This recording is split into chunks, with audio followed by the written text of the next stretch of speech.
परिस्थिती अशी होती काय लोक डायरेक्ट असं म्हणायचे का नाही यांना दिलं म्हणजे न भेटल्यासारखं आहे, बुडाल्यासारखं म्हणजे आहे. एवढा विश्वास नव्हता कोणाचाच. कोणाचाच विश्वास नव्हता. रिसेंटली आम्ही पेरूचा चहा पण लॉन्च केलेला आहे. ओके. लोक कल्पना पण करत नाही किंवा हा असा काही प्रोडक्ट राहू शकतो म्हणून त्या पद्धतीने.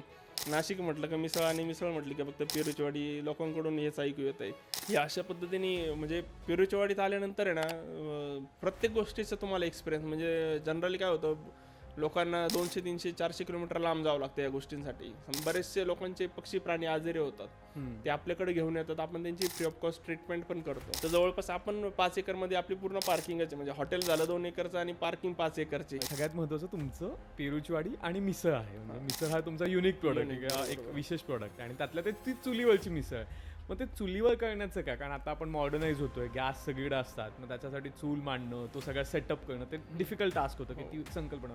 मग तुम्ही चुलीवरच्या मिसळला का प्राधान्य दिलं? आता थंबनेलून तुम्हाला कळलंच असेल आपण कुठं आलेलो आहोत.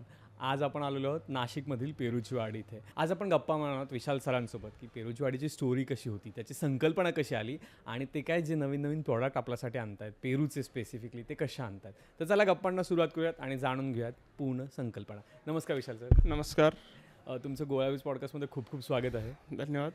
सर आता सगळ्यात पहिला हाच प्रश्न येतो की ही भन्नाट कल्पना तुम्हाला सुचली कशी, किंवा याकडे तुम्ही कसं वळलात? कारण आम्हाला थोडा रिसर्च करताना असंही जाणवलं की तुम्ही जवळपास 5 ते 6 वर्ष IT मध्ये किंवा एक कॉर्पोरेटमध्ये जॉब केलं आहे. बरोबर बरोबर. नमस्कार. माझं नाव विशाल दौलत धोंडगे. मी पेरूचीवाडी हॉटेलचा संचालक. आतापर्यंतचा प्रवास बघायचा ठरला 5 वर्षामध्ये, 5 वर्षाच्या मागचा आमचा प्रवास तो 15 वर्षापूर्वीचा आहे. नक्कीच सर. बॅकग्राऊंड असं काही नव्हतं हॉटेल व्यवसायासंदर्भातचं किंवा कोणत्या व्यवसायासंदर्भातचं. जनरली काय शेती होती वडिलोपार्जित. पप्पा पण शेती करायचे, आई पण शेती, सगळं आमचं द्राक्ष टोमॅटो वगैरे अशा पिकांवरती आमचं चालू होतं. 11वी 12वीला मी हॉस्टेलला होतो. हॉस्टेल झाल्यानंतर मग मी BTechला ॲडमिशन घेतलं. BTechला नाशिकलाच फूड प्रोसेसिंगमध्ये ॲडमिशन गेलं. त्याला पण ॲडमिशन घेण्याचं कारण काय होतं का 11वी 12वीला टक्के कमी पडल्यामुळं जिथं भेटेल तिथं कुठेतरी ॲडमिशन करून घ्या, डिग्री कंप्लीट करा, बघू पुढचं काय करायचं त्या पद्धतीने आपण करू. मग असं करता करता करता फर्स्ट इयर झालं. सेकंड इयरला एकदा दोनदा थोडं बॅक पडले, 1-2 विषय राहिले. परत नेक्स्ट सेमिस्टरमध्ये परत ते क्लिअर करून थोडं असं प्रवास पुढं जात गेला. विषय असा होता का फॅमिली बॅकग्राऊंड काय असं एकदम वेल्थी नव्हतं, म्हणजे असं म्हणायला का आपले दररोजचा पॉकेट मनीचा खर्च किंवा या अशा गोष्टी भेटतील आपल्याला जास्त असं काही नाही. आणि माझं काय होतं मित्रांचं बॅकग्राऊंड चांगलं होतं. म्हणजे काही माझे मित्र 4 व्हीलरमध्ये यायचे, म्हणजे कॉलेजसाठी 4 व्हीलरमध्ये यायचे, त्यांच्या लाईफस्टाईल वगैरे त्या बघून मला पण असं वाटायचं का आपलं पण असं काहीतरी राहिलं पाहिजे. मग राहिलं पाहिजे तर घरचं काही शेतीचं उत्पन्न होत नव्हतं, कष्ट करायचे, सगळ्या गोष्टी करायचे, पण आहे ती परिस्थिती चालू. शेतीत टाकायचे, परत काढायचे, परत त्याच्यातच टाकायचे, दुसरा काही विषय होत नव्हता याच्यामध्ये. ओके. मग असं करता करता पुढे 3rd इयरला एक विचार आला मला का काहीतरी आपल्याला पाहिजे, काहीतरी आउटसोर्सिंग काहीतरी इन्कम पाहिजे. मग सोर्सिंगला इन्कम पाहिजे म्हणून भरपूर ठिकाणी सर्च केलं काय करता येईल, पार्ट टाईममध्ये जॉब करायचं का कसं करायचं का काय करायचं. मग एक मित्राने मला आयडिया दिली की असं असं कर, तू सुरुवातीला ट्रेडिंग कर स्टॉक मार्केटमध्ये, त्याचे तुझे कमीत कमी तुला तुझा पॉकेट मनी किंवा तुझा खर्च निघून जाईल त्या गोष्टींमध्ये. सुरुवातीला मी काय केलं, माझी सेव्हिंग होती 5-10 हजार रुपये मी टाकली, ते 10,000चे 12,000 झाले. खुश झाला. आनंद वाटला, अरे 10,000चे 12,000 टाकले, लाख रुपये टाकले तर आपल्याला 1,20,000 रुपये म्हणजे 20,000 रुपये आपल्याला म्हणजे भेटून जातील त्या हिशोबाने. करता करता करता थोडा प्रॉफिट होत गेला, 15 दिवस महिना, मग इंट्राडे कर, हे कर ते कर. त्याच्यानंतर पुढं गेलो, कॉलेजची फी होती भरायची. ओके. कॉलेजची फी काय करायचं, मी घरच्यांकडून फी घेतली. म्हटलो आपल्याला आहे 1 महिन्याचा टायमिंग, कॉलेजवाल्यांना सांगू आपण का सर देतो, थोडी अडचण चालू आहे आमच्या इथे. कॉलेजवाले पण थोडे ॲडजस्ट करायचे का ठीक आहे 15-20 दिवस काय अडचण नाही. मला म्हटलं आपण काय करू, याच्यातलं जे लाख रुपये समजा टाकले आपण समजा आपल्या याच्यामध्ये, तर त्याच्यात कमीत कमी 20-30% नफा झाला, म्हणजे आपलं वरच्यावर खर्च निघून जाईल. त्या हिशोबाने मी केलं सुरुवातीला. केल्यानंतर असं झालं का ते लाख रुपये टाकल्यानंतर मला जवळपास त्याचे 1.5 लाख रुपये झाले. पण ते काय असतं हवेसापोटी माणसाला असं वाटतं लाखाचे 1.5 लाख झाले, 1.5 लाखाचे 5 लाख व्हायला काही वेळ लागणार नाही. करेक्ट. अनुभव नाही, काही नाही, आपण चाललोय, आपण फक्त कोणी सांगतंय हे असं कर, ते तसं कर, त्या पद्धतीने आपण पुढे पुढे गेलो. करेक्ट. एक वेळ अशी आली, स्टॉक मार्केट इतकं भयंकर पडलं खाली डायरेक्ट, म्हणजे इतकं भयंकर पडलं का जे मी टाकलेलं होते ते पण गेले. घरच्यांचा तो विषय सोडला, शाळेच्या फीचा, कॉलेजच्या फीचा पण. मग पुढं जाऊन काय करू, मग लास्ट इयरपर्यंत मी कसं तरी मित्रांकडून गोळा करून लास्ट इयरला अशी पोझिशन होती माझी का मला ती कोणत्याही पद्धतीने मला ती फी भरणं म्हणजे भरणंच होतं. ते कॉलेजवाले अलाउड करत नव्हते त्यासाठी. करेक्ट. माझी मित्रांनी काही रिलेटिव्सनी मला मदत करून माझी लास्ट फी भरली, कारण की घरी सांगू शकत नव्हती ही गोष्ट ओके. की असे असे उद्योग केले म्हणून ह्या गोष्टींमध्ये. पण त्या गोष्टीत एक शिकायला भेटलं का काहीतरी अटकलोय आपण, मग कुठंतरी थांबायला पाहिजे कोणत्या तरी ठिकाणी, का वाटतंय का पुढं आपण खूप चुकीच्या मार्गावरती गेलेलो आहे, मग तिथं थांबून आपण अजून काय करता येईल त्या पद्धतीने मी पुढं काम केलं.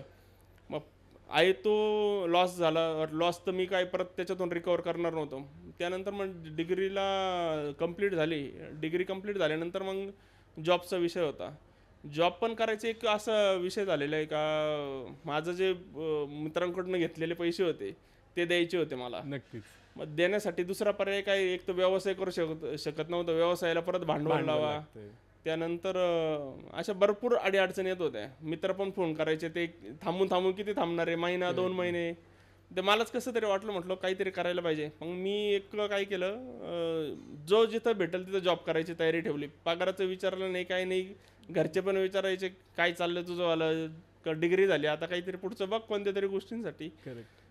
शेतीमध्ये काही डोकं चालत नव्हतं माझं, आणि शेतीचं परिस्थिती बघता का माझी इच्छा होत नव्हती का अरे इतकं आपण कष्ट करतोय, सगळ्या गोष्टी करतोय आणि आपल्याला रिटर्न तर कोणत्याच गोष्टीत भेटू नाही राहिला.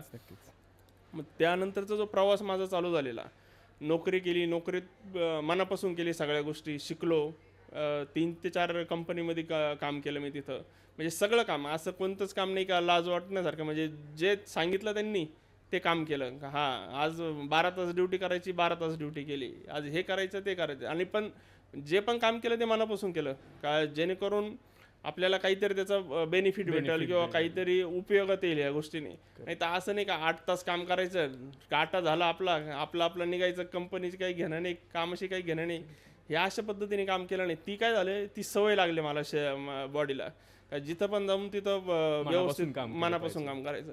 मग बऱ्याच गोष्टी शिकायला भेटल्या प्रत्येक कंपनीमध्ये जाऊन.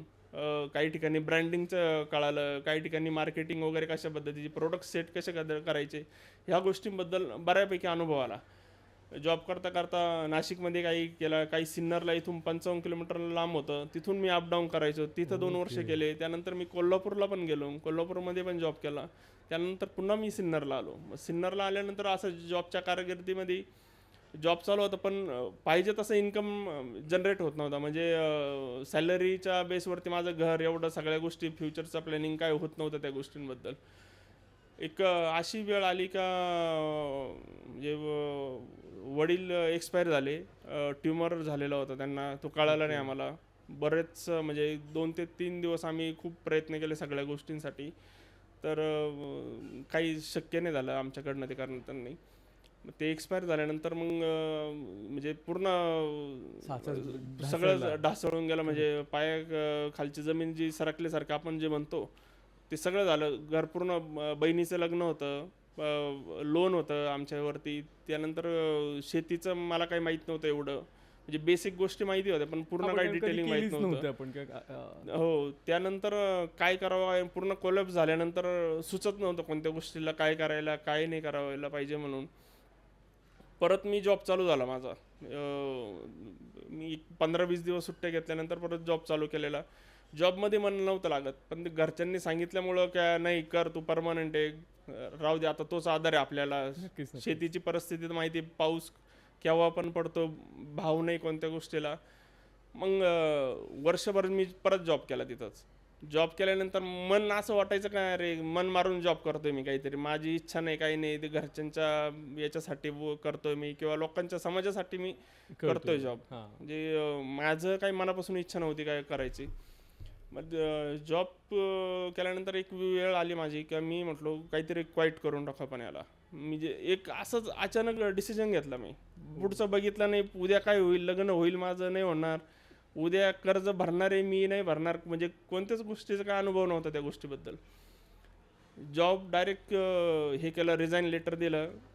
कंपनीवाल्यांनी सांगितलं, अरे चालू आहे तुझं सगळं परमनंट आहे, सगळ्या गोष्टी का बरं तू सोडतोय, तुझं आता तुझ्यावरतीच जबाबदारी आहे सगळ्या घराची. कोणाचंच ऐकलं नाही मी. मला वाटलं घरी आलो, घरच्यांनी मला खूप बोलले, हा जात का बरं नाही 3-4 दिवसापासून 8 दिवसापासून. मग त्यांना सांगितलं ही गोष्ट. मग त्यामधून अजून आजूबाजूचे नातेवाईक झाले, बरेच रिलेटिव्ज वगैरे, ते सगळेजण फोन करून घरी येऊन सांगायला लागले, नाही नाही याला परत जाऊ दे तिथं, घरी नका प्रेशर ठेवायला. असतो आपल्याकडे, प्रेशर. आणि ती सिच्युएशन अशी होती का त्याच्यात पैसे काही कमवणं महत्वाचं होतं. पैसा कमवणं म्हणजे लोकांना एकच वाटायचं का अरे आता हा काय करणार आहे, करून करून एखादी एकर विकून टाकेल, बहिणीचं लग्न करेल आणि हा मजा मारणार, दुसरं काय करणार आहे. हा, ते खूप आपल्याकडे पटकन आपल्याकडे समज होतो. हो हो, हो. नक्कीच. आणि हळूहळू तसं करताना खूप अडचणी आल्या मला त्या गोष्टीबद्दल. अडचणी आल्यानंतर मग जॉब सोडलंच मी. जॉबचा मी डोक्यातून विषय सोडून दिला. म्हटलं की उद्या किती मोठं पॅकेज आलं किंवा कोणी पण मला हायर केलं तरी मी जॉबचा नाही म्हणूनच करायचं. म्हटलं एक टाइम शेती करेल म्हटलं मी, पण जॉब नाही करणार म्हटलं आता. ओके. एक वेळ अशी आली, जॉब झाल्यानंतर शेतीमध्ये वळालो. 1 वर्ष पूर्ण शेती केली. ओके. शेतीतलं काहीच माहीत नव्हतं. 4 जणांना फोन करून विचारायचं, अरे हे याच्यात काय टाकायचं, M45 काय, 22 टीन काय, रॉगर काय, कोणकोणत्या गोष्टी कशा, किती प्रमाण, कसं मिक्स करायचं, कोणती गोष्ट कशी मारायची, काय मारायची, असं करता करता मी 1 वर्ष केलं त्याच्यामध्ये. ओके. उत्पन्न घेतलं. एक तर निसर्गाने साथ दिली नाही किंवा भावाने साथ दिली नाही, म्हणजे भाव नाही भेटला त्या हिशोबाने. मग ते शेवट बघायचं तर आपण एवढं खर्च करतो, आपली मेहनत तर पकडत पण नाही आपण त्याच्यामध्ये. आपल्याला शिल्लक तर काहीच नाही राहू राहिलं. आपण चालायचं कसं काय आपल्या गोष्टी हे सर्व. एक ती गोष्ट झाल्यानंतर खूप रिग्रेट झालं सगळ्या गोष्टी. मी निर्णय तर चुकला तर नाही आपला, असं मला वाटायला लागलं या गोष्टींबद्दल. त्या फेजमधून त्या फेजमध्ये जाताना ओके. तिथून एक अजून विषय असा झाला की मामांची जागा होती ही. म्हणजे मामांची पण परिस्थिती अशी होती का, मामांचा म्हणजे कसं होतं, एक लोक डायरेक्ट सांगायचे, अरे हा व्यक्ती म्हणजे ₹1,00,000 दिले का लाखाचे 12,000च करणारे म्हणून. म्हणजे अशी परिस्थिती मामांची पण होती, कारण की त्यांनी पण बरेच फेजेसमधून गेलेले होते सगळ्या गोष्टींबद्दल. कारण की काय होतं, शेतकरी बॅकग्राऊंडमधलं आले का व्यवसाय करताना बरेच अडचणी येतात, भाऊबंद करतात, नातेवाईक बरेच लोक आक्षेप घेतात सगळ्या गोष्टींमध्ये की कसं काय शक्य आहे किंवा काय करू शकतो का तो, त्याला काही माहीत नाही, काही नाही, असंच कसं काय करू शकतो. त्यांच्यासोबत तीच परिस्थिती झाली. मग काय झालं, एक ते मला म्हणे, त्यांनी पण सगळ्या गोष्टींमध्ये होप सोडून दिलेले होते. काय आता काय शेतीच होते आपली, शेतीमधून काय उत्पन्न होत नव्हतं. तुझ्या डोक्यात आहे का म्हणे काहीतरी प्लॅनिंग, का असं असं आहे आपली जागा म्हणे इथं, बघ काय आहे डोक्यात, काही प्लॅनिंग करता येत असेल तर कर म्हणे तू. मग जागात प्लॅनिंग करताना मी आलो, जागा बघितली. इथं बाग होता, आजोबांनी लावलेला होता. ओके. 65 वर्षापूर्वीचा बाग होता. मग एक त्यामध्येच आल्यानंतर असं वाटलं का आपण आहे ना इथंच काहीतरी करू. जरा ठीक आहे, आता आपल्याकडं भांडवलाला पैसे नाही सगळ्या गोष्टींमध्ये सुरुवातीला, किंवा असं नाही का कुठं जागा घेऊन आपण नवीन सेटअप टाकून नंतरून हे करू शकतो. ऑलरेडी सेटअप रेडी, म्हटलं बाग रेडी आहे, तर बघू आपण याच्यामध्येच काहीतरी करू म्हटलो. बाग होता, भांडवलाला पैसे नव्हते सुरुवातीला, काम चालू करायचं होतं. काम चालू करणार, कुदळी वगैरे मारली, 2 जण बोलवले, काम चालू केलं. आराखडा काढला हाताने का किती बाय कितीचं काय करायचं काय नाही. सुरुवातीला एक शेडच होतं 60 बाय 30चं. ओके. तेवढंच याच्यामध्ये आम्ही चालू केलेलं होतं. जवळपास 6-1 टेबल आम्ही सुरुवात केली. टेबलला पण मी जिथं कमी कुठं मटेरियल आणून कसं कॉस्ट कटिंग करून, अरे सुरुवातीला काय अनुभव नाही, कोणत्या गोष्टीचा नाही, कोणी सांगितलं नाही कशाबद्दलचं. मग ते केल्यानंतर मग टेबलला ऑर्डर दिली काही ठिकाणी. असं करता करता कस टाकून मग सेटअप रेडी केला, छोटं किचन तयार केलं. म्हणजे साधारणतः असं प्लॅनिंग होतं का काय 5-50 लोक येतील आपल्याकडे, त्या हिशोबाने आपण केलेलं होतं सुरुवातीला. पण म्हटलं जे पण करायचं ते मनापासून करायचं, काय असं नाही चालो उद्या नाही चालो. मटेरियल यायचं, लोक बघायचे हे काय चालू आहे, बागामध्ये काय करू राहिले, यांचं काय चालू आहे. लोक असे हसायचे रस्त्याला जाताना आम्हाला.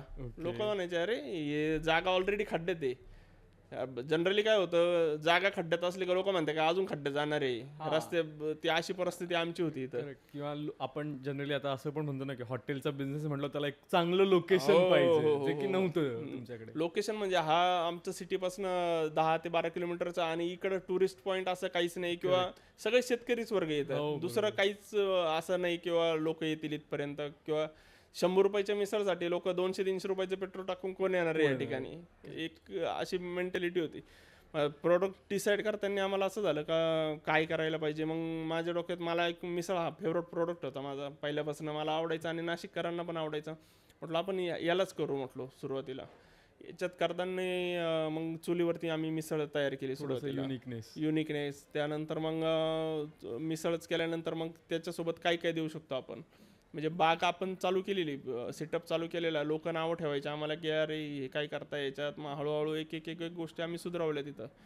काय एंट्रन्स केली सुरुवातीला गार्डनमध्ये, त्यानंतर आम्ही नंतरून आतमध्ये थोडे असे छत्री टाईपमध्ये बनवले, बांबूमध्ये छत्र्या वगैरे बनवल्या त्या पद्धतीने, म्हणजे नॅचरल लुक ठेवला असा, असं जुन्या पद्धतीचं. जसं आल्यानंतर बागेत आल्यानंतर आपण कसं एक आपलंसं माळ, feel व्हायचं, हा आपलंसं फील, किंवा आपण मळ्यात गेल्यानंतर एक माडीवरचं माळा राहायचा बघा त्या Correct, पद्धतीने, कसं तिथं गेल्यानंतर सगळा आनंद वाटायचा लोकांना. त्या हिशोबाने आम्ही इथं केलं.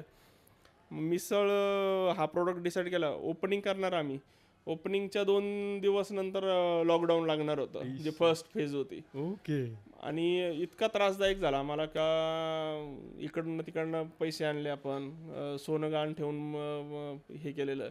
म्हणजे वेळ आमची अशी होती सुरुवातीला की 1 लाखाचं लोन घ्यायला जामीनदार भेटत नव्हता आम्हाला. म्हणजे हे लागत होतं तुम्हाला बँकेसाठी, एक लागत होता जामीनदार लागतो, करेक्ट. तो भेटत नव्हता. म्हणजे परिस्थिती अशी होती काय, लोक डायरेक्ट असं म्हणायचे का नाही यांना दिलं म्हणजे न भेटल्यासारखं आहे, बुडाल्यासारखं म्हणजे एवढा विश्वास नव्हता कोणाचाच. कोणाचाच विश्वास नव्हता. अशी परिस्थिती होती. मग इकडून तिकडून हे करून आम्ही केलं. आमचे काही नातेवाईकांनी ते गुरुजी वगैरे घरी बोलवलेले होते, बघा यांच्यावरती काय आहे का याच्यात. हो, इथपर्यंतची परिस्थिती होती की आहे का याच्यामध्ये काही वाटतं का, नाहीतर हे करू राहिले, आम्ही सांगतोय नका करू म्हणून, तुम्ही तरी सांगा म्हणून. त्यांनी बघितलं सगळ्या गोष्टी, त्यांनी सांगितलं नाही नाही यांच्या याच्यात तर नाही दिलेलं असं काही म्हणून, काही यश नाही येणार म्हणून. आणि काहीच नाही तुमचं. तर म्हणजे अजून डिप्रेसमध्ये जाण्याचं कारण होतं. हो, नक्कीच. कारण आपल्याकडे असं आहे मराठी माणसामध्ये, जरी आपल्याला किती कॉन्फिडन्स असलं की 4 लोकांकडून 4 वेळा ऐकलं ना, तर आपण कुठेतरी कमी जातो. कधीतरी आपल्याला होतं, कमी फील होतं, नाही बाबा आपण नाही करू शकत. आणि हे सगळे प्रश्न येतात, नक्कीच येतात. आणि बरेचशा लोकांचं असं म्हणणं राहायचं काय, अरे ऑलरेडी संपलेले अजून संपायचं काम होतं यांच्याकडनं, तर हे कोणत्या बेसवरती काय चालू आहे आणि कशा पद्धतीने काम चालू आहे, कोणीतरी समजून सांगा. ते 4 लोकांना अजून सांगायचे आहे याला विशालला समजून सांगा बरं का, हे असं असं चुकीचं करतोय, उद्या काही झालं तर तुमच्या जबाबदारी बघायचं तुम्ही, नाही तर तुम्ही आम्हालाच नाव ठेवशाल. नाही, यांच्या नातेवाईकांनी यांनी सांगितलं नाही बरं काय, त्या यांनी 2 एकर विकून टाकले, यांनी हे करून टाकलं, त्यांनी ते करून टाकलं, हे ऐकून घेणार नाही म्हणे उद्या आम्ही. म्हटलं ठीक आहे, आता सांगणारे सांगायचं काम करणारे, आपण करायचं काम करू काहीतरी. मग बरंच करताना भरपूर अडचणी आल्या आम्हाला त्या गोष्टीमध्ये, त्या फेजमध्ये. नक्कीच. म्हणजे आता तुमचं ऐकून मला ते जाणवतंय की जर तुमच्याकडे प्रबळ इच्छाशक्ती असेल किंवा आपल्याला काहीतरी करायचं आणि 100% मन लावून जर करायचं एखादी गोष्ट आपण ठरवली, तर आपण नक्कीच त्या सगळ्यांना मात देऊ शकतो किंवा त्या सगळ्यांना दाखवू शकतो की हा कळतोय. मग त्यात बुवाबाजी येऊ द्यात, महाराज येऊ द्यात किंवा कोणी भविष्य सांगणार येऊ द्यात, आणि कोणी काही बोललं तरी चालेल, म्हणजे रिलेटिव्स किंवा कोणी. पण आपण जर करायचं ठरवलं आणि जिद्दीने ती गोष्ट केली तर ती होऊ शकते. पण आपण कुठेतरी तिथेच मला वाटतं कच खातो. कच म्हणजे जनरली काय होतं माहिती का, आपल्या याच्यात काय होतं, आपण आता मी नाशिकवरनं कोल्हापूरला गेलेलो होतो जॉबला. तिथं मला ओळखणारं कोणीच नव्हतं. बरोबर. मी तिथं पाणीपुरीचा गाडा जरी टाकला असतं तरी मला कोणी नाव ठेवायला जागा नसते कोणाची, करेक्ट. किंवा कोणी म्हटलं नसतं मला तिथं, ए तू तर इथला गावच आहे, तुझे काका तर इथं राहत आहे आणि तू पाणीपुरीचा गाडा टाकला, असं म्हणणार मला तिथं कोणी नव्हतं ना. म्हणजे तिथं एक कोणतं पण काम केलं असतं तरी मला म्हणणार कोणी नसतं. जनरली काय होतं, आपण आपल्याच ठिकाणी असतो, आपल्याच गावात असतो, आपल्याच ठिकाणी. आपण काय करतो, आजूबाजूच्या लोकांचा विचार करतो प्रत्येक गोष्टीमध्ये. आणि होतं काय का, आपण ते अरे तो म्हणतो बरं का हे असं असं नको, मग त्या गोष्टीसाठी आपण माघार घेतो. आणि आपलं सराउंडिंग असं होऊन जातं का, आपले नातेवाईक असो, आपले घरातले असो, सख्खे जरी असले ना, तेच गोष्टीला फेस करता, हे नको करतो हे गोष्टी बरं का, हे चांगलं नाही वाटत, हे आपल्या शोभत नाही आपलं. आपण खूप त्या हो. शोधण्यात जातो सर. पण आता कट्टू त्या स्टोरीपासून सर मला आजची पेरूच्या वाढीची काय परिस्थिती जाणून घ्यायला हवी. कसा व्याप वाढला आहे, काय काय गोष्टी आहेत किंवा काय काय तुम्ही देताय, कसं देताय, USP काय आहे तुमच्या, ते जाणून घ्यायला आवडतं. अजून तुम्हाला असं म्हणजे पेरूच्या वाडीची पूर्ण स्टोरी सांगतो. प्लीज Major- नक्कीच सर. आवडेल आवडेल. मला वाटलं झाली अजून नाही असेल तर नाही नाही प्लीज सर. कोविड नंतर जेव्हा आम्ही चालू केलेलं म्हणजे फर्स्ट फेजला ओपनिंग करणार होतो, नाही झाली. सेकंडला चालू केल्यानंतर फक्त विकेंडला ऑफ होतं, म्हणजे मेन बिझनेस डे होते आमचे, त्याच्यामध्येच बंद राहायचं, वीकडेजमध्ये चालू राहायचं. मग हळूहळू चालू करताना प्रोडक्ट डिसाईड झालेले. पेरूची वाडी आली म्हणजे नावापासून डिसाईड. पेरूची वाडी असंच एक रात्री मला 12-1 वाजता ही कल्पना सुचली का आपण नाव पण पेरूची वाडी म्हणून द्यायचं बाग त्याला. पेरूची होती. पेरूचीच होती म्हणून म्हटलं पेरूची वाडी असं, आणि मराठी टच काहीतरी असला पाहिजे त्या हिशोबाने मी तो नाव दिलेला. करेक्ट. आणि प्रोडक्ट जर डिसाईड करायचं झाले, मिसळ केल्यानंतर मिसळनंतर मी गुळाची जिलेबी चालू केली. ऑर्गॅनिक गुळाची जिलेबी आपण ती पण लाईव्ह काउंटर आपण बनवून देतो लोकांच्या समोर, असे काउंटर वगैरे बनवून दिलेले. त्यानंतर हळू पेरूची आईस्क्रीम पण लॉन्च केली. आईस्क्रीममध्ये मसाला वगैरे टाकायचं कुठं बघायला भेटत नाही जनरली, ते आम्ही ती पण लॉन्च केली. त्यानंतर पेरूचा ज्यूस झाला, पेरूची लस्सी झाली. असे भन्नाट प्रोडक्ट आपल्या इथं आणले. रिसेंटली आम्ही पेरूचा चहा पण लॉन्च केलेला आहे. लोक कल्पना पण करत नाही किंवा हा असा काही प्रोडक्ट राहू शकतो म्हणून त्या पद्धतीने. आणि पेरूचा चहा म्हणजे असं आहे का आपण जे नॅचरल पेरूचे पानं वगैरे असतो ते आपण त्याच्यात टाकून मसाला वगैरे टाकून काढा तयार करतो, त्या पद्धतीने आपण तो पेरूचा चहा पण तयार करतो. यांनी कफ वगैरे या अशा छोट्या मोठ्या गोष्टी, आजार वगैरे ते सगळं रिलीफ होऊन जातं. त्या पद्धतीने आपण हे केलेलं आहे. नक्कीच सर, प्रत्येक प्रोडक्टवर येणारच आहोत आम्ही. पण मला आत्ता जसं तुम्ही सांगितलं आफ्टर कोविड तुम्ही थोडा थोडा करत करत पिकअप घेतलात, त्यामुळे आत्ताचं कसं आहे म्हणजे एकंदरीत पेरूची वाढीचं म्हणजे किती पसारा वाढला आहे किंवा काय काय वाढलं आहे किंवा कसं वाढलं आहे आणि आत्ता लोकांची रिॲक्शन काय आहे? आत्ताची परिस्थिती जर सांगायचं ठरलं पेरूची वाडी म्हणजे आता सध्याच्या कंडिशनला असं झालेलं आहे. नाशिक म्हटलं का मिसळ आणि मिसळ म्हटली की फक्त पेरूची वाडी, लोकांकडून हेच ऐकू येत आहे. आता जवळपास माझी कॅपॅसिटी जर सांगायची ठरली तर 1001 लोकांच्या पुढं ॲट अ टाइम लोक बसतात आपल्या इथं, आणि साधारण तरी 250-200च्या आसपास स्टाफ आपल्या इथं काम करतो. आणि सगळे आपल्या इथले रोजगार, आजूबाजूच्या मुलांना रोजगार आहे, थोडे बाहेरचे लोक आहे, हे सगळे असे मिळून मिसळून काम करतात आपल्या इथं. आणि सांगायचं ठरलं तर आत्ताची जी परिस्थिती म्हणजे लोक जे मला नावं ठेवायचे सगळ्या गोष्टीमध्ये, ते आता फोन करून सांगतं का अरे माझं याचं नातेवाईक आहे त्याचा नंबर लावून दे बरं का, इथं 2-2 तासाची वेटिंग आहे, 3 तासाची वेटिंग आहे. म्हणजे हा चेंजेस आत्ताच्या कंडिशनमध्ये झालेला आहे सगळ्या गोष्टींचा बघता. आता रिसेंटली आम्ही कसं आहे बिझनेसमध्ये टाकणं हा एक पार्ट वेगळा झालेला आहे. बरोबर. तुम्ही टिकवणं, त्या लेवलपर्यंत नेणं तो खूप महत्त्वाचा आहे. नक्कीच सर. कारण की आता मी चालू केल्यानंतर बरेचसे हॉटेल वगैरे पण चालू झालेले, बरेचसे कॉम्पिटिटर तयार होतात, सगळ्या गोष्टी तयार होतात. पण तुमचं सातत्य, तुमचं जे चव वगैरे सगळ्या गोष्टी जे हायजीन ते मेंटेन ठेवल्यानंतर तुम्हाला कोणीच कोणत्या गोष्टीमध्ये रोखू शकत नाही. आता तुम्ही बघू शकता सिटीपासून आपला 8-10 किलोमीटरच्या अंतरावरती कनेक्टिव्हिटीचा काही विषय नाही, किंवा असं नाही किंवा हा इथं काही दर्शनाला जाण्याचा मार्ग या बाजूला कुठं, किंवा सप्तशृंगी गडापासून इथून जवळ आहे, किंवा त्र्यंबकेश्वरपासून किंवा पंचवटीपासून, म्हणजे यायचं ठरलं तर खास मिसळसाठी यावं लागतं त्या हिशोबाने. मग त्या पद्धतीने आम्ही इथं सुविधा पण दिलेल्या आहे सर्वांना. म्हणजे तुम्ही वॉशरूम वगैरे बघितलं तर नीट अँड क्लीन वॉशरूम आहे, बेसिन वगैरे मेन्शनच करणं होतं की बेसिक एखाद्या तुम्ही हायवेच्या हॉटेलमध्ये जरी गेलात तरी आपल्याला एवढं नीट अँड क्लीन वॉशरूम नाही जे आहे तुमच्याकडे. त्यानंतर मुलांसाठी ॲक्टिव्हिटीज वगैरे चालू केलेल्या आहे आपण बऱ्याचशा, जे जत्रेमध्ये गेल्यानंतर तुम्हाला फुगे फोडायचं म्हणतात, त्यानंतर रिंगचे गेम असतात, ट्रॅम्पोलिन वगैरे अशा छोट्या मोठ्या गोष्टी असतात ना, ते आपण केलेल्या आहे. त्यानंतर रिसेंटली बर्ड पार्क पण टाकलेलं आहे, पक्ष्यांची वाडी म्हणून नाव दिलेलं आहे आपण तिथं. म्हणजे झाडं झुडपं आले ते पक्षी पाहिजेलच, तर पक्ष्यांच्या हिशोबाने आपण आतमध्ये वेगवेगळ्या प्रकारचे पक्षी प्राणी ते तुमच्यासोबत बोलू शकतात, इंटरॅक्ट करू शकतात, मग त्यांना खाद्य वगैरे खाऊ घालू शकतात. हा असा युनिक एक्सपिरियन्स आपल्या इथं करायला भेटतो. हा नाही सर, जो आम्ही अनुभवला आता त्याच्यावर आम्ही सांगू शकतो की तो एक लाईव्ह एक्सपिरियन्स येतोय आणि थोडंसं इंटरॅक्शन होतोय किंवा थोडंसं असं वाटतं यार आपण खरंच आपलं जे डेली सिटीचं लाईफ आहे ते सोडून थोडंसं बाहेर आलं. बरोबर. मग ह्या आयडिया कशा सुचत गेल्या किंवा तुम्ही असं असेल ना की कुठेतरी बघितलं आणि मग तिथून रिप्लिकेट केलंय किंवा कुठेतरी बघितलं होतं आणि मग त्याचा टाईपचं करायचा थोडासा प्रयत्न केलाय, एक्झॅक्ट कॉपी नाही पण नाही. आता कसं झालं, मला फिरायला थोडं आवडतं खूप. ओके. मी बरेच ठिकाणी जातो, काय ऑब्झर्व करतो, किंवा ही गोष्ट जनरली काय होतं आता तुम्ही बघा कोणता पण व्यवसाय असं अपग्रेडेशन होत असतं. नक्कीच नक्कीच सर. म्हणजे तुम्ही समजा आता समजा माझ्याकडे आईस्क्रीमच होती, आईस्क्रीम नंतर मी ज्यूस लस्सी वगैरे हे प्रोडक्ट चालू केले. तसंच हॉटेल चालू केल्यानंतर मला हळूहळू जसं सुचत गेलं का वाटतं की इथं हा गॅप दिसतोय मला, किंवा हे पक्ष्यांचं मला ऑलरेडी आवड होती सुरुवातीपासून. तर म्हटलं आपण याच्यातच काहीतरी करू अजून. पक्ष्यांचं बघितलं तुम्ही समजा पक्ष्यांची वाडी म्हणून नाव दिलेलं आहे आपण, म्हणजे झाडं झुडपं आली तर पक्षी पाहिजेलच आपल्याला. तर पक्ष्यांमध्ये काय केलेलं आहे आम्ही, बरेचसे एक्झॉटिक बर्ड्स ॲनिमल्स आम्ही आणलेले. त्यामध्ये इमो वगैरे झालेलं आहे, छोटी गाय असते ती आहे, काश्मीरची मेंढी आहे, असे बरेचसे सरड्या वगैरे, इग्वाना जो म्हणतो त्याला, मकाऊ, असे बरेचसे पॅरेट वगैरे. याच्यात काय होतं, लहान मुलांना त्याची माहिती भेटते, मोठ्यांना पण माहिती होते. प्रत्येकाला जनरली माहिती नसतं का कोणत्या पक्ष्या प्राण्याचं काय खाद्य वगैरे काय असतं.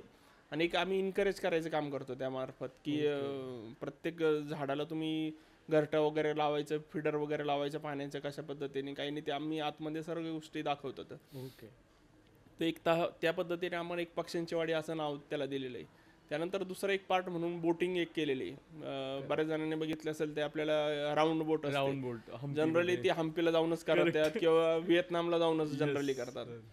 तो एक आमची इथं जागा होती, म्हणजे मग तिथंच आम्ही आर्टिफिशियल पॉन्ड तयार केला आणि त्यामध्येच वरती ब्रिज वगैरे तयार केलेला आणि आतमध्ये असे बोटिंग वगैरे फिरतात. म्हणजे तो एक्सपिरियन्स जो तुम्हाला आहे तो दुसरीकडे करण्याची गरजच नाही, तो आपल्या इथं करता आपण सुरू केले त्या पद्धतीने.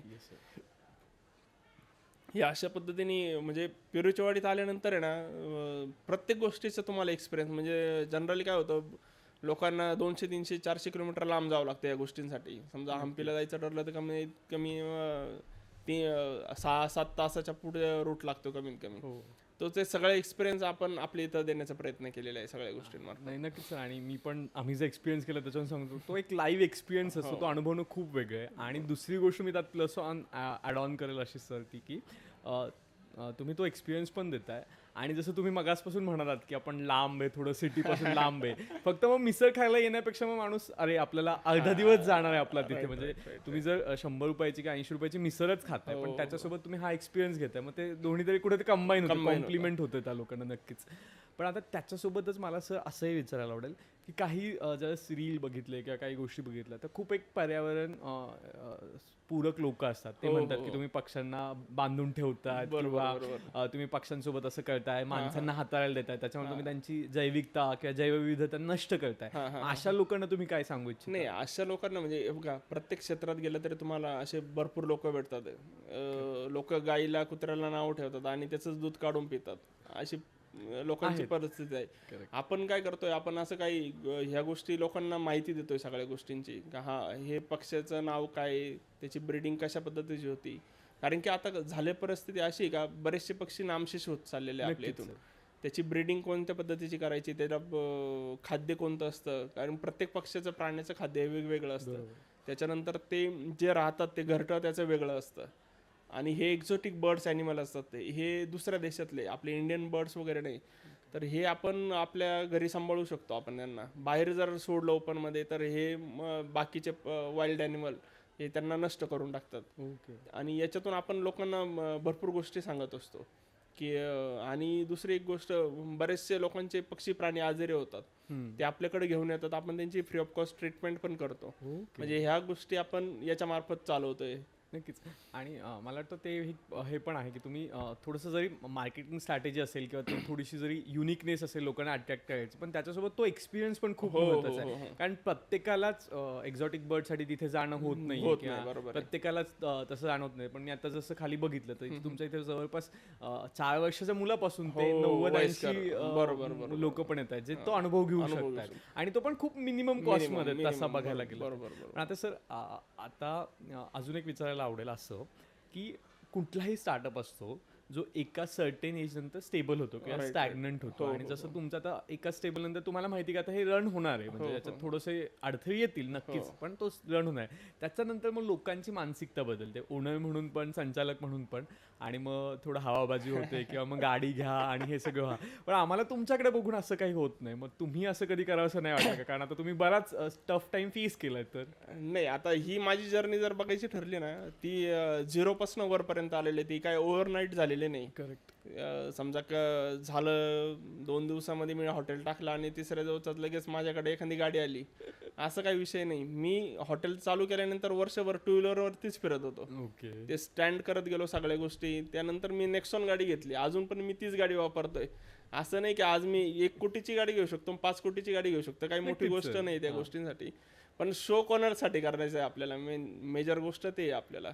या लोकांना शो करून काय करायचं आहे, तुम्ही कम्फर्ट कोणत्या गोष्टीमध्ये ते खूप महत्त्वाचं आहे. किंवा म्हणजे मागं तुम्ही समजा आईबापाची जागा जमीन विकायची आणि इथं सोनं घालून फिरायचं किंवा काहीतरी 7-8 गाड्या घेऊन फिरायच्या, हे ज्याची त्याची मानसिकता आहे, त्याला आपण काही करू शकत नाही.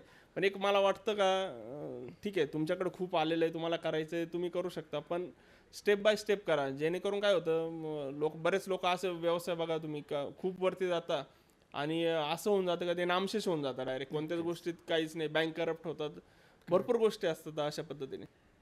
जनरली काय होतं, एखादा व्यवसाय चालू होतो, व्यवसाय चालू केल्यानंतर 2-4 महिन्यामध्ये ग्रो झाला, बिझनेस वाढतो, सगळ्या गोष्टी. आणि तो व्यावसायिक काय करतो की त्याचे मित्र नाते किंवा कोणी पण म्हणतं, अरे तू एवढा व्यवसाय चालू आहे तुझावाला, घेऊन टाकतो काहीतरी आता एक, तुला ही शोभत नाही ही गाडी. तो काय करतो, त्यांच्या याच्यात जाऊन तो गाडी घेऊन टाकतो. ते गाडी घेतल्यानंतर मग त्याचं फ्युचर प्लॅनिंगच नसतो. किंवा समजा उद्या हॉटेल आपलं बंद झालं किंवा उद्या एखादी गोष्ट काहीतरी तुमचं फ्युचरचं प्लॅनिंगचं नाही झालं, तर पुढचं प्लॅनिंग काय आहे तुमच्याकडं, त्या गोष्टीचा विचार कोणी करत नाही. कदाचित त्या गोष्टीचा विचार केला तर तो तुमचा बिझनेस खऱ्या पद्धतीने सक्सेसफुल होतो. नाही तर जनरली काय होतं, उद्याचं प्लॅनिंग नसतं, आजचे पैसे आले आजच संपवायचे, ह्या अशा पद्धतीने जर मग त्याला व्यावसायिक नाही म्हणता येणार त्या गोष्टीने. करेक्ट. हे नक्कीच आहे सर. पण आता जसं आत्ता आम्ही पेरूचा चहा बघितला, तसं असं नवीन काही प्रोडक्ट आहे का तुमच्या डोक्यात? आहे ना, आहे बरेचसे प्रोडक्ट आहे, पण चालू आहे स्टेप बाय स्टेप सगळे लॉन्च करायचं. आणि जे तुम्ही प्रोडक्ट काढता सर, आता त्याच्यावर पण बऱ्याच लोकांचं असतं, कारण हे खूप युनिक आहे. बरोबर. म्हणजे आपण नॅचरल्समध्ये जातो, अमूलमध्ये जातो, तिथे आपल्याला ना सीताफळाचे हो, आईस्क्रीम हो, किंवा हो. स्ट्रॉबेरी आईस्क्रीम Right, मिळतं, right, जे खूप कॉमन आहे. Right, right. पण पेरूचं आईस्क्रीम असं जनरली मिळत नाही नव्हतं नाही नाही. किंवा मिळत होतं, पण ते एका पर्टिक्युलर ह्याच्यात मिळत होतं. मग तो प्रॉडक्ट रिसर्च करताना किंवा तो प्रॉडक्ट इंट्रोड्यूस करताना कसं होती स्टेप? कसं म्हणजे माझं बॅकग्राऊंड ऑलरेडी बीटेक फूड प्रोसेसिंगमध्ये गेलेलं आहे. मला म्हणजे प्रत्येक गोष्टीचं नॉलेज बऱ्यापैकी, म्हणजे मी चिप्स कंपनीपासून तर वाईन इंडस्ट्रीपासून सगळ्या ठिकाणी मी जॉब केलेला आहे. आणि मला त्या बेसिक गोष्टी सर्व माहिती आहे, की कोणत्या प्रोडक्टनी काय होणार आहे, त्याची लाईफ किती दिवस राहणार आहे, काही नाही. तर तो स्टडी करून त्याच्यावरती रिसर्च करून त्याचे ट्रायल वगैरे घेऊन तरच आम्ही प्रोडक्ट लॉन्च करतो. आणि प्रत्येक प्रोडक्ट लॉन्च करण्याच्या अगोदर आम्ही त्याची जवळपास 15 ते 20 दिवस आपण लॅबला वगैरे टेस्ट करायला देतो सगळ्या गोष्टी. त्यानंतर त्याचं सर्टिफिकेशन वगैरे घेतो. या अशा पद्धतीने आपण आपले प्रोडक्ट लॉन्च करत असतो. म्हणजे त्याच्या मागे एक ती प्रोसेस आहे. बरोबर. म्हणजे स्टँडर्ड जे म्हणतो आपण, ते स्टँडर्ड मेंटेन ठेवूनच काम करतो आपण. किंवा असं काही नाही की आलं 2 कामं काहीतरी टाकायचं याच्यात आणि झाला आपला प्रोडक्ट तयार. अशा पद्धतीने नाही. प्रत्येक गोष्टीत कसं आहे, टेक्निकल बाजू असली ना, सायन्स त्याच्या मागे असलं तर ती लॉंग लाईफ असते. नक्कीच, ते तर आहेच सर. कारण आता असं बऱ्याचदा होतं ना, की आपण बघतो की अरे कुणाचं तरी मटन फेमस होतं आहे, कुणाचं तरी काहीतरी चिकन 2 दिवसात फेमस होतं आहे, मग त्याला आपल्याला माहित नाही की लाईफ किती आहे, काय नाही. आणि आता सर सगळ्यात महत्त्वाचा असा एक मुद्दा येतो की तुम्ही थोडंसं खेडेगावात आहात. बरोबर. तुमच्याकडे मोस्ट ऑफ द येणारा क्राऊड पुणे, मुंबई, संभाजीनगर या ठिकाणांमधून येतोय. तर मग अशा वेळेस कसं होतं, थोडासा स्टँडर्ड क्राऊड आला की त्याला थोडंसं हायजीन पण लागतं. हो बरोबर. ते आपण कसं मेंटेन करतो? हायजीनसाठी आमचं हाऊसकीपिंग टीम कंटिन्यू काम करत असते. फक्त तो इश्यू कधी कधी खूप गर्दी असले तर तो होतो तेवढा. त्या गोष्टी आमचं चालू आहे अजून थोडं स्टँडर्डाईज करायच्या. कारण की क्राऊड जर समजा 6-7 हजाराच्या क्राऊडमध्ये त्या गोष्टी आमच्याकडून प्रयत्न करतो आम्ही सगळ्या गोष्टी मॅनेज करण्याच्या सर्व. किंवा टिश्यू पेपर पडलेले असतं बाहेर किंवा बॉटल पडलेल्या असतात. ह्या गोष्टींचा आम्ही प्रयत्न करतो सगळ्याच्या सगळ्या स्टँडर्ड मेंटेन ठेवण्याच्या. पण तेवढं विकेंडला जनरली कधी पॉसिबल होत नाही. पण चालू आहे आमच्या सगळ्या गोष्टींवरती फोकस चालू आहे तिथं प्रॉपर काम करण्याचा. अजून आता हायजीनचा जर विषय झाला आपल्या इथं, हायजीन काय आपल्यापासूनच तयार होते. आपण बाहेर जातो, कुठं बाहेर दुसऱ्या देशात आपण गेल्यानंतर कचरा कुठं टाकणार नाही. पण घरात असताना काय करतो आपण, हाय रॅपर फाडलं द्या कुठं तरी टाकून, हाय घरचे आई कोणीतरी उचलणार आहे. मग त्याच पद्धतीने बाहेर जाऊन पण तेच होतं. आता हॉटेल आहे, प्रत्येक ठिकाणी हॉटेलचा मालक किंवा स्टाफ सगळीकडं लक्ष ठेवू शकत नाही. बऱ्याच ठिकाणी डस्टबिन वगैरे ठेवलेलं आहे, कचरा कुंडी आहे, वॉशरूमच्या जवळ डस्टबिन आहे सगळे. पण ते कोणी वापरत नाही. जर कदाचित त्यांनी वापरल्या सगळ्या यांनी तर हायजीनचा प्रश्न हा तेवढा येणार नाही. येणारच नाही जास्त करून. आणि आपलं पार्किंगचा जर विषय केला, आता समजा पेरूचीवाडी आपली 2 एकरमध्ये तयार केलेली आहे जवळपास. म्हणजे ही झाले 4 टेबलपासून सुरुवात, जवळपास आज 200-250 टेबलपर्यंतचा आमचा प्रवास इथपर्यंत गेलेला आहे. अजून 200-250 टेबलची आमची कमतरता पडते, आमची चालू आहे, ती पण वाढवण्याच्या हिशोबाने. तर दुसरा विषय येतो पार्किंगचा. कारण की जनरली मेन काय होतं का, इतकं लांबून येणार तर पार्किंग खूप मेजर इश्यू आहे आपल्याकडे. जसं मुंबईला पुण्याला खूप इश्यू झालेला आहे आता पार्किंगचा. पार्किंग नसलं तर मग तुमचं बिझनेस नाही माणूस तिथे जनरली तेवढं होतंय सर. तर जवळपास आपण 5 एकरमध्ये आपली पूर्ण पार्किंगच आहे. म्हणजे हॉटेल झालं 2 एकरचं आणि पार्किंग 5 एकरची, अशी परिस्थिती आपल्या इथं आहे.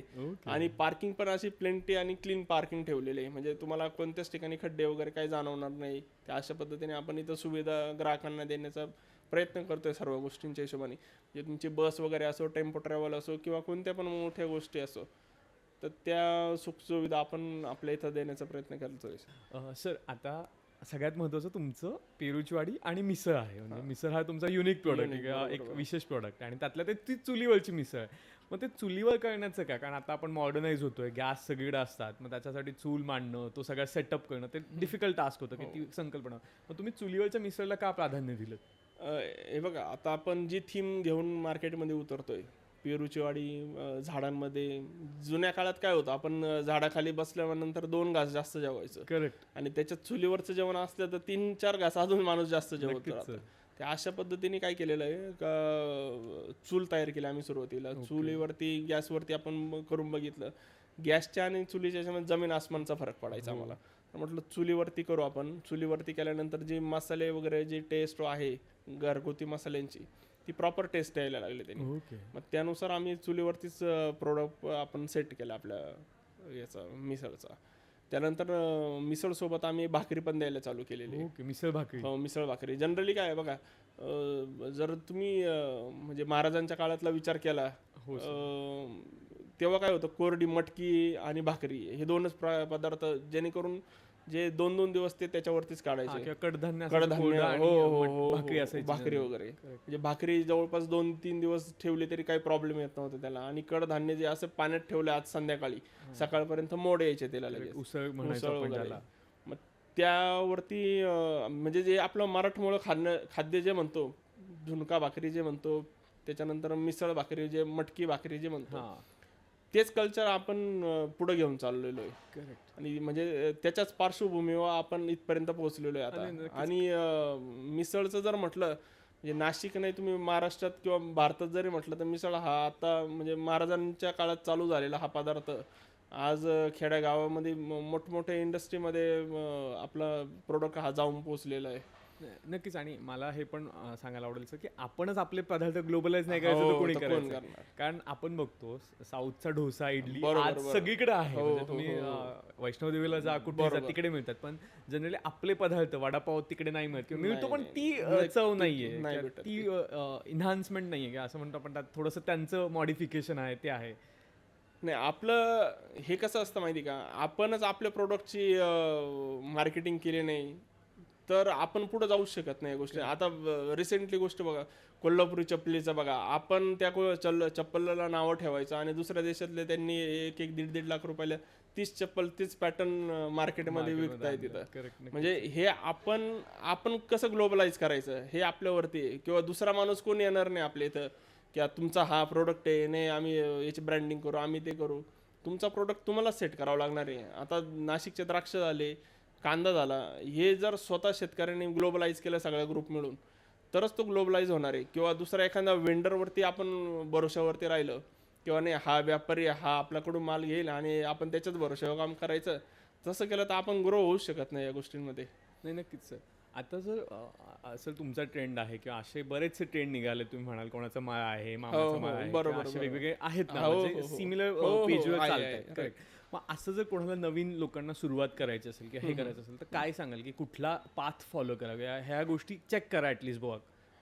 जनरली काय असतं, प्रत्येक ठिकाणाचं खाद्य संस्कृती वेगवेगळी असते. म्हणजे आता ठीक आहे, ही नाशिकची मिसळ संस्कृती आहे, जी गार्डनमध्ये बसून खाण्याची किंवा जे अम्युजमेंट म्हणजे असं एक थीम तयार करून जे चालतंय, तीच समजा आपण पुण्या किंवा बाहेर ठिकाणी हीच अशी चालेल असं नाही म्हणू शकत आपण त्याला. नक्कीच sir. कारण की प्रत्येकाची टेंडन्सी वेगळी आहे. बरोबर. काही जणांना असा टाइम घालवायला नाही आवडत किंवा नाही त्यांच्याकडे त्या गोष्टींसाठी वेळ, तर तुम्ही तिथला प्रॉडक्ट डिसाईड करून तर अशी संकल्पना जर टाकली ना तर नक्कीच व्यवसायामध्ये यशस्वी होऊ शकता. म्हणजे असं नाही किंवा आता ही पेरूचीवाडी नाशिकमध्ये आणि सेम पेरूचीवाडी समजा साताऱ्याला टाकली किंवा दुसरीकडे टाकली तिथं चालेलच असं नाही म्हणत मी. कारण की प्रत्येकाची टेस्ट बड वेगळे आहे, प्रत्येकाचे ठिकाण तिथलं खाद्य संस्कृती वेगळे आहे. म्हणजे आता तिथं जाऊन समजा हीच थीम घेऊन तुम्ही अख्खा मसुरा वगैरे असे पदार्थ चालू केले तर नक्कीच तुम्ही ग्रो करू शकता या व्यवसायामध्ये. तुमचा युनिक प्रोडक्ट तुम्हाला शोधावा हो, शोधावं लागेल प्रत्येक ठिकाणी. नक्कीच sir. आणि आता जसं आपण हे सगळं बघतोय त्याच्यासोबत जसं तुम्ही मागाशी म्हणाला कॉम्पिटिशन वाढतीये हो. किंवा काय वाढते, मग त्याच्यासाठी तुम्ही त्या कॉम्पिटिशनमध्ये टिकण्यासाठी काय करताय? कॉम्पिटिशन म्हणजे कसं आहे आता मार्केटमध्ये कॉम्पिटिशन ही पाहिजेलच खरं. व्यवसायाला कॉम्पिटिशन जर नसली ना तर तो व्यवसाय त्या लेवलवरती ग्रो नाही करू शकत आपण. Okay. आता आमचं जर सांगायचं ठरलं तर भरपूर अडचणी येतात. बरेच जण सेम कॉपी करतात, बरेच जण वेगवेगळ्या हे करतात, पण त्या गोष्टी सोडून आपण आपल्या याच्यावरती फोकस करून कसं ग्रो करता येईल, आपणच म्हणजे कालपेक्षा आजची प्रगती कशी करू शकतो ओके ह्याच गोष्टींवरती आपण फोकस करून काम करू शकतो. सर, आता जाता जाता एक विचारायला नक्कीच आवडेल की आजच्या तरुणाने शेतीकडे वळावं का, आणि किंवा शेतीपूरक असे जे जोडधंदा आहे, आता तुम्ही थोडंसं शेतीला पण इन्हान्स करून हा जोडधंदा केला आहे सपोज, मग याच्याकडे वळावं का काय? नाही, नक्कीच म्हणजे शेती ही आपण पूर्वजांपासून बघतोय. पूर्ण म्हणजे कृषी प्रधान देश आहे आपला हा. शेतीला जोडून सगळं, आणि शेतकरी आहे तरच सगळ्या गोष्टी. नक्कीच sir. आणि मेन कसं आहे आपल्याकडं, आता माझ्याकडे इथं शेती होती, मामांची जागा होती, बाग होता, मी त्यालाच रिनोव्हेट करून रेस्टॉरंट तयार केलेलं आहे. तसंच प्रत्येकाने छोटं छोटं गोष्टी तयार करू शकता प्रत्येक व्यवसायामध्ये. समजा आता बऱ्याच जणांकडं समजा मँगो वगैरे असतात, ते पल्प वगैरे इंडस्ट्री टाकू शकता छोटं मोठं युनिट चालू करून, किंवा बेदाणे तयार करून पॅकिंग करून विकू शकता. असे भरपूर गोष्टी ग्रुप मिळून किंवा आपण काहीतरी डेअरिंग करून करू शकतो त्या गोष्टीवर. आणि शेती हा लाँग लाईफ राहणारच आहे, शेतीला पर्याय नाही आहे. आणि फक्त त्या लेवलवरती आपण स्टँडर्डाईज करून ते कशा पद्धतीने आपण मार्केटिंग करू शकतो किंवा ग्राहकांना कसं आपल्या बांधावरती आणू शकतो, ह्या गोष्टींचा नक्कीच विचार करून काम करायला पाहिजे. जनरली आपल्याकडे काय होतं, शेती प्रत्येकाकडे असते. 10-12 जण मिळून एक ग्रुप जर केला, काहीतरी छोटा व्यवसाय जर चालू केला, भले ड्राइंगचा असो, मार्केटिंगचा असो, पॅक हाऊसचा असो, या अशा बऱ्याचशा गोष्टी जर ग्रुप मिळून जर केला ना, नक्कीच शेतीला काहीतरी चालना भेटण्याचं काम होत जाईल या गोष्टीमुळे. नाही सर, हे नक्कीच चांगलं आहे, कारण आपल्याकडे बऱ्यापैकी असं असतं ना, आणि माझ्याकडे एकच एकर आहे, तर मी तेवढं एकच एकरात जे पिकवेल ते पिकवेल आणि तेच मोठं करेल.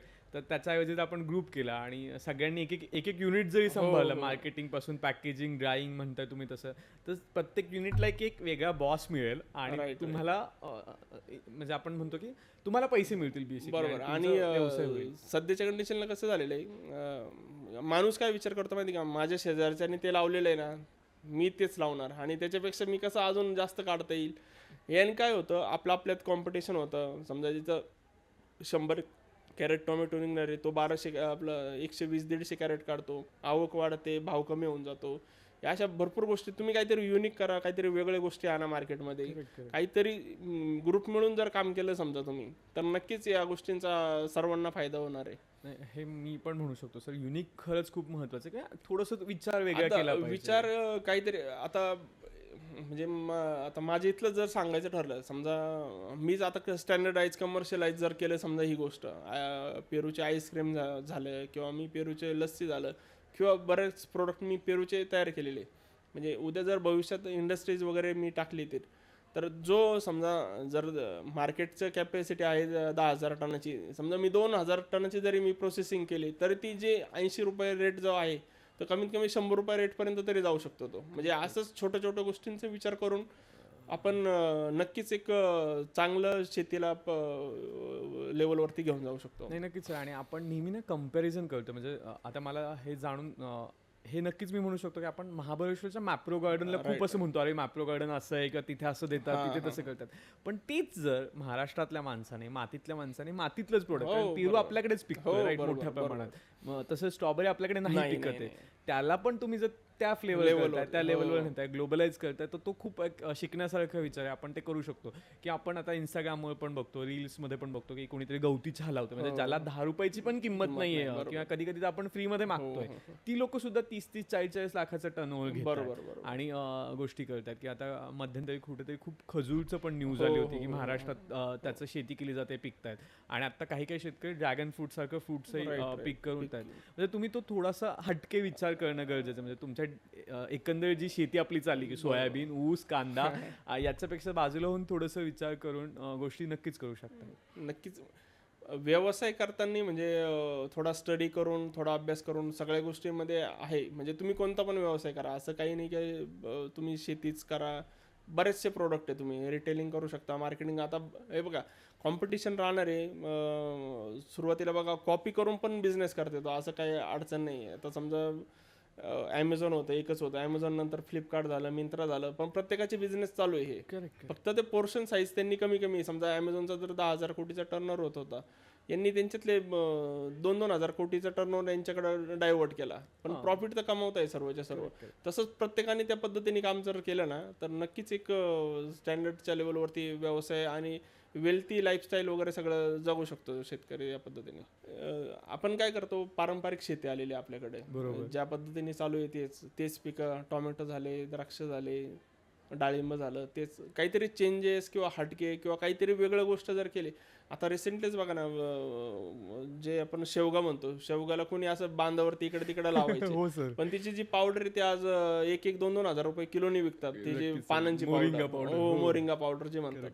म्हणजे हे आहे आपल्याकडं, फक्त तुम्हाला थोडं पुढं जाऊन त्याचा विचार करून त्याच्यावरती काम करायचं आहे फक्त. म्हणजे खूप इतक्या गोष्टी आहे का, आता तुम्ही दुसऱ्या देशात पण बघू शकता, काही लोक गायीच्या गवऱ्या एक्सपोर्ट करतात. आता त्या गोष्टी आपण शेतामध्ये असंच इकडे टाकून देतात. म्हणजे बारीक बारीक गोष्टीचं तुम्ही थोडं छोटं म्हणजे विचार करून जर काम केलं ना, नक्कीच एक व्यवसाय चांगल्या लेवलवरती जाऊ शकतो. आपण जर शेतीला व्यवसाय म्हणून जर बघितला ना, तरच आपण ती शेती त्या लेवलवरती घेऊन जाऊ शकतो. शेतीला शेती जर म्हणून बघितला ना, तर शेती ती जुन्या पद्धतीची शेती आहे, त्या पद्धतीनेच चालणार आहे. मग आपण कोणाला दोष देता राहणार आहे? शेती आपली, आपण पिकवणारे आपणच, आणि दोष आपण लोकांना देऊन कसं चालणार त्या गोष्टींसाठी? आपल्यालाच आपल्या याच्यात मार्ग काढावा लागणार आहे सगळ्या गोष्टींसाठी. नाही, नक्कीच सर. मला हे खूप पटतं की शेतीला आपण थोडंसं व्यावसायिक रूप जर दिलं किंवा व्यवसाय म्हणून बघितलं, तर आपल्याला ह्या बारीक चुका कळतील आणि आपण त्याकडे लक्ष देऊ. कारण बऱ्याचदा असं होतं ना की मी जर नवीन तरुण आहे, मी शेती करायला लागलो आणि मी सेम पिकं घेतली, तर मला लॉसच होणार आहे. कारण मला लोक नाही मिळणार आहेत कांदा काढायला, मला लोक नाही मिळणार आहेत सोयाबीन करायला, मला गहू करायला हार्वेस्टरचा रेट वाढणार, कारण पेट्रोलचा रेट वाढला आहे. पण हे जर मी त्याला व्यवसाय म्हणून बघितलं, तर मी ते उत्पन्न वाढवेल, त्याच्यासोबत जोड उत्पन्न काहीतरी घेईल आणि ते करेल. तर विशाल सर, खरंच तुमचं खूप खूप धन्यवाद. तुम्ही वेळात वेळ काढून, तेही रविवारच्या दिवशी आम्हाला दिलात आणि आमच्यासोबत हा पॉडकास्ट केला, तर खरंच खूप धन्यवाद. त्याचबरोबर तुम्हाला हा पॉडकास्ट कसा वाटला ते कमेंटमध्ये लिहायला विसरू नका. त्याचबरोबर तुम्ही पेरूच्या वाडीवर गेला असाल किंवा जाणार असाल, प्लॅन करत असाल, तर तुमचे अनुभव आम्हाला कमेंटमध्ये सांगायला विसरू नका. पण माझं रेकमेंडेशन असेल, तुम्ही एकदा तरी पेरूच्या वाडीला यावं, इथली मिसळ खावी, इथला तो पक्ष्यांसोबतचा लाईव्ह एक्सपिरियन्स घ्यावा. कारण हे थोडंसं भन्नाट आहे यार. म्हणजे तिथे आल्यानंतर तुम्हाला कळेल, तुम्ही कितीही चांगलं बोलत असाल, किती चांगलं स्पीच देत असाल, पण सरडा हातावर घेताना भीती वाटतेच. आणि पोपट तुमच्या डोक्यावर चोच मारत असेल तरी तुम्हाला असं थोडंसं वेगळं फील होतं. तर हा एक्सपिरियन्स घेण्यासाठी एकदा नक्कीच पेरूच्या वाडीला भेट द्या. धन्यवाद. भेटूयात पुढच्या एपिसोडमध्ये.